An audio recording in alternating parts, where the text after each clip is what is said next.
1 મહિના પહેલાં મને આમ સાધારણ થોડી અસર લાગી અને થોડુંક પીળું પડ્યું અને પછી થોડુંક લોહી પડ્યું. એટલે પીળું પડ્યું ત્યારે અમારા બાબાએ કહ્યું કે મમ્મી તું બતાવી આવ. અને થોડું લોહી પડ્યું એટલે પછી મેં કપડું મૂકી અને તરત મારી બેબી પર લઈ જાય સર્વિસ કરતી એને બોલાવડાવી અને કે અડધો કલાક પછી હું આવું તો ચાલશે ને? હા ચાલશે. પછી આવી અને પછી અમે સીધા ત્યાંના જે ડૉક્ટર છે એમને બતાવડાવ્યા ચૌધરીને. તો એમને જોયું બરાબર, પણ એમને ખ્યાલ ન આવ્યો.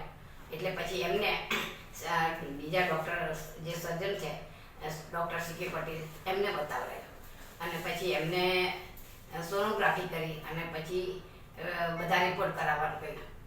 એ રિપોર્ટ કરાવી અને પછી કાલે તમે આવજો. લોહી એમને ટીકડી જે આપી એટલે લોહી બંધ તો થઈ ગયું, પણ પછી બીજે દિવસે પાછા ગયા રિપોર્ટ લઈ.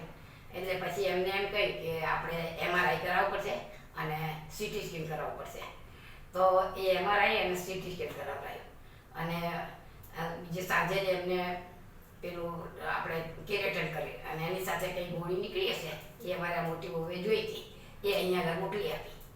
અને પછી ત્યાંનું CT સ્કેન ને બધું કરાયા પછી એ રિપોર્ટ બધા અહીંયા મોકલ્યા અને ત્યાંથી રિપોર્ટ આવ્યા પછી સાહેબે કહ્યું કે તમારે ઓપરેશન તો કરાવવું પડશે જ અને નહીં કરાવો તો ભવિષ્યમાં તમને તકલીફ થશે કે. એટલે પછી અમે નક્કી કરી લીધું કે આપણે કરાવી લઈએ. ક્યાં કરાવવું? તો સાહેબે એમને 2-3 ડૉક્ટરના નામ આપ્યા, તમે બતાવી આવો અને એ કે પ્રમાણ કરજો. હું કરીને આપું તો ખરા, પણ થોડી તકલીફ થાય કરે એના કરતાં. અને ત્યાં ICUની સગવડ નથી. એટલે પછી અમે અહીંયા ઘરે આવ્યા. બીજે કોઠારી બેન છે ને એમને મળ્યા, એમને બધી કરી તપાસ કરી અને પછી એમને બીજે દિવસે પછી એમને આ સ્વાતિબેન રહે ને એમનું નામ આપ્યું કે હું બહાર જતી નથી પણ એ બહાર જાય છે એટલે એમનો સ્ટાફ લઈ અને જાય છે તો એમની પાસે તમે કરાવડાવી લો એટલે તમને સગવડ અને સુવિધા વધારે મળશે. એટલે અમે સરસ્વતી હોસ્પિટલની અંદર આ ઓપરેશન કરાવડાવી લેપોટ્રેટની. અને પછી સાંજે લગભગ 7 વાગે લઈ ગયા હતા અને 5.5 કલાક જેવું ચાલ્યું છે. પછી ICUમાં રાખી મને અને બીજે દિવસે સવારે તો મને રૂમ આપી દીધી.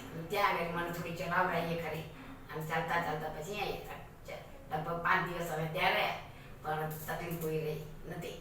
પછી અમે ઘેર આવ્યા. ઘેર આવીને પાછી જે અહીંયા આગળ એમને જે કોથળી મૂકી હતી ને એ મૂકી હતી તો એમાંથી પાણી નીકળતું હતું, તપાસ કરતા રહેતા હતા. પછી એમને બોલાવડાયા બતાવવા માટે. આવીને જોયું એમને તો કે બેન સારું છે, ટાંકા તોડી દીધા અને કોથળી કાઢી નાખી.